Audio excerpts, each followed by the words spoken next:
In a month, Julia Gillard will deliver her first budget as Prime Minister. Tonight, in a speech for the Sydney Institute, she's laying down some guidelines for how she'll be framing that budget.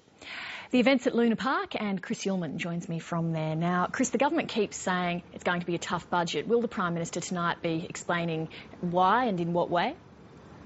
Yes, she will be, Lee, and also she'll be outlining and giving us some analysis of where she thinks the economy is now. And it expands a little bit on something the Treasurer said recently, which is if you're going to be Keynesians on the way down, then you have to be Keynesians on the way up. And what that means is that when the private sector is in retreat, the government should step forward, and when it advances, the government should step back. Otherwise, you have too many private sector dollars and government dollars in the economy together, chasing the same scarce resources, and that pushes up inflation. And you might recall that was the criticism of the Howard government back in 2006 and 2007, and that forced the hand of the Reserve Bank to push up interest rates. This government has been criticised about the fact that the timetable it's got for returning the budget to surplus in just 2 years' time is a political timetable.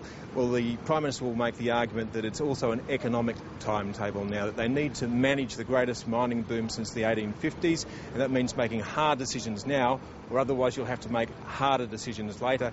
And also there's a difficult story to tell about this economy and this budget. The budget in particular is that revenue is going to be soft in the short term, but in the long term there'll be this surge of money from the mining boom. So the government has a bit of a tricky story to tell. The Prime Minister is going to tell part of it this week, and the Treasurer will tell the next part the next week.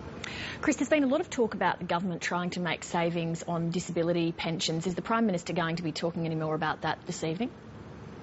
Yeah, she's going to go further, I think, and talk a little bit more about long-term unemployment, even though we've got 4.9% unemployment at the moment, which is very low by historic standards.